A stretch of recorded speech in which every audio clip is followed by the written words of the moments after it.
The gap between the rich and the poor is obvious, but when race is added to the equation, the divide becomes even sharper, fueling silent contempt and hidden prejudices. The Whitmore family had long been a name of prestige in Belford. Their estate, Whitmore Manor, stood tall against the skyline, an imposing structure that whispered of generations of power and wealth. Charles Whitmore, the family patriarch, was a man who exuded authority, every movement calculated, every word carefully measured.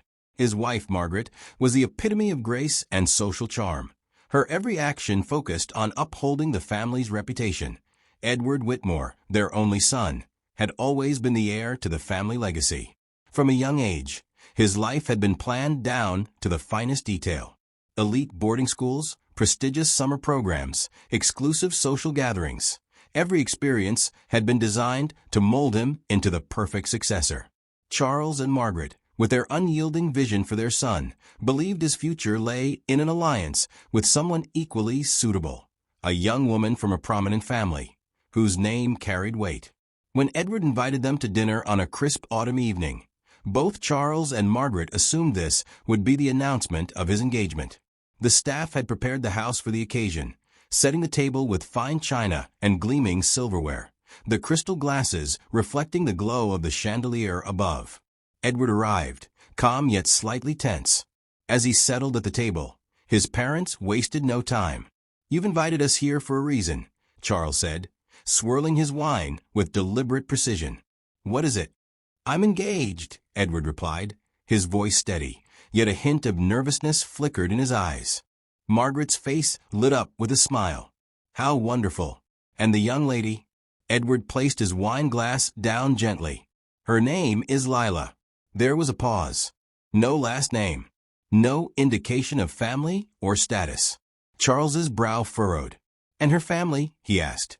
His voice colder than before, yet Edward's gaze didn't waver. "Her father is a woodworker, a craftsman." The silence in the room was deafening. Margaret's polite smile faded, replaced with something unreadable. Charles's fingers drummed lightly on the table. A craftsman. A man who worked with his hands. This was not the kind of man the Whitmore family would have ever considered for their son, that Margaret's voice cut through the tension, though it was soft and tinged with an underlying sharpness. "Edward, you must understand that marriage is more than just love.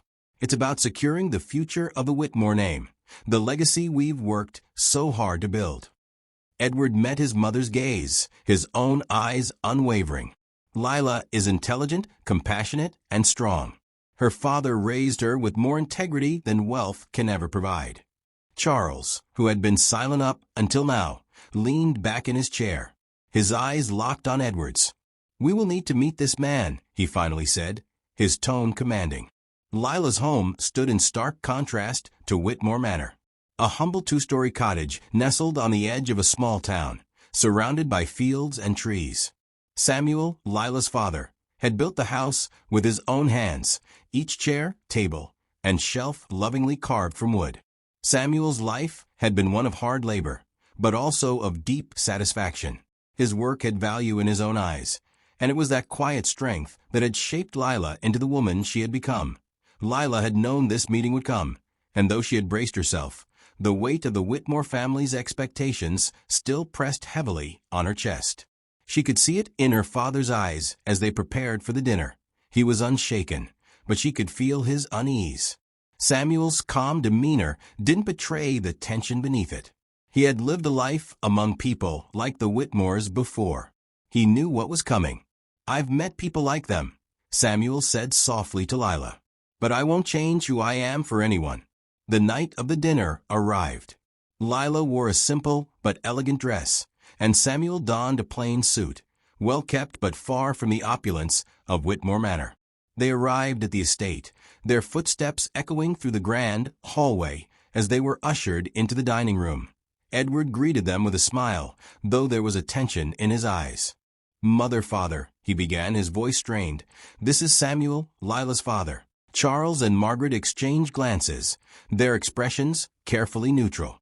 After a brief, firm handshake, the conversation shifted to polite pleasantries, art, weather, and travel. Yet, beneath the surface, it was clear that this meeting was a silent evaluation, a judgment disguised as civility. As the meal progressed, the conversation turned to Samuel's work. Charles, with his usual air of superiority, set his glass down with a click. "Edward tells us you are a craftsman, Samuel," he said, his voice smooth but laced with doubt. Samuel met his gaze without flinching. "Yes. I've spent my life shaping wood, building things that are both useful and beautiful." Margaret leaned forward, her smile thin. "How quaint," she said, her tone dripping with condescension. "Do you sell these creations of yours at local markets?" "Some," Samuel replied evenly. "Others are commissioned, and some I've kept for myself, passed down through my family." The skepticism in Charles's eyes deepened, though he masked it with a sip of wine. He couldn't fathom how a man who worked with his hands could possibly stand on equal footing with someone of his stature. And yet, Samuel remained composed, his silence speaking louder than any words today as dessert was served. The atmosphere grew heavier. Lila's heart raced in her chest, the weight of the Whitmores' judgment pressing on her. She knew that her father's world, though full of integrity and hard work, would never be accepted by these people. But Samuel wasn't finished. Reaching into his coat pocket, he pulled out a small, cloth-wrapped object. "I brought a gift for your family," he said quietly, placing it on the table. Charles hesitated before unwrapping the cloth. Inside was a hand-carved wooden sculpture, intricate, delicate, and undeniably beautiful. It was a work of art, something that demanded admiration, something that couldn't easily be dismissed. The room fell silent, and for the first time that evening, the Whitmores were forced to confront their assumptions. But Samuel wasn't done yet. His gaze shifted to Charles. "Before you make any judgments," he said softly, "you should know who this piece was made for." Edward's eyes widened, his father's hand freezing mid-motion. Lila held her breath. Just then, a soft knock interrupted the moment. The cool evening air drifted through the grounds of Whitmore Manor as the dinner's uneasy silence stretched longer. The night hadn't gone as anyone had hoped. Charles and Margaret Whitmore had always imagined their son Edward's future to be secure, surrounded by wealth, status, and the right kind of family. When Edward brought Lila and her father Samuel to the manor, they had expected a polite meeting, not a challenge to their values. Edward sat still, his face calm, but his mind was caught between two worlds. For years, he had lived under the weight of his family's expectations, always playing the perfect son. But now, sitting beside Lila, the daughter of a modest woodworker, he knew the choice before him was bigger than family pride. Lila sat quietly, feeling the sharp edge of judgment from across the table. The Whitmores didn't need to say much. Their glances said it all. Samuel, her father, however, was unfazed.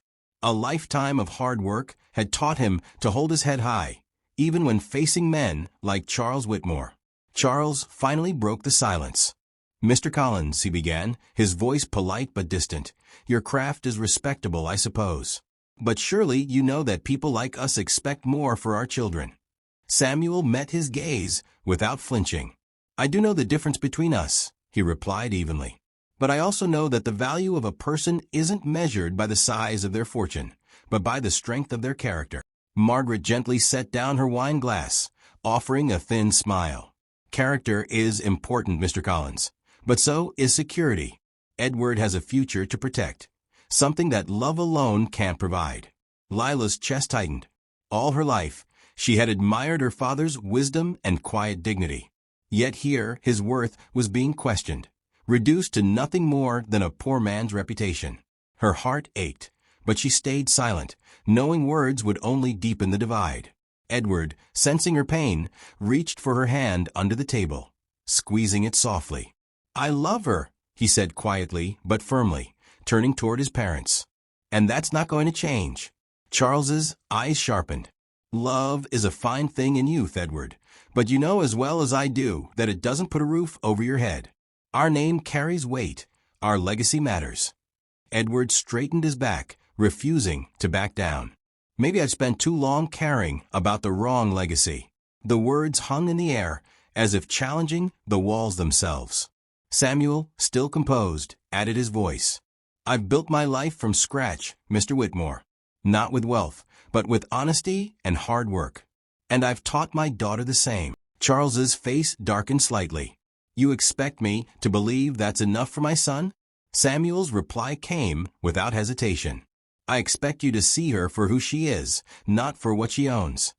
The room grew heavy with silence. Edward's voice finally cut through it, steady and final. I will marry her, father. Whether you approve or not. The conversation ended, but the tension didn't. As Lila and Samuel left Whitmore Manor that night, her heart felt bruised but stronger. She knew the battle had only begun, the battle between love and family pride. And yet, Edward's words had given her hope. Standing at the doorway, Edward watched them leave. Turning back to his parents, he said quietly, "One day, I hope you'll see beyond the name. She deserves that much." The silence that followed was deeper than any argument. And, as Edward stood there for the first time, he felt like he was living life on his own terms.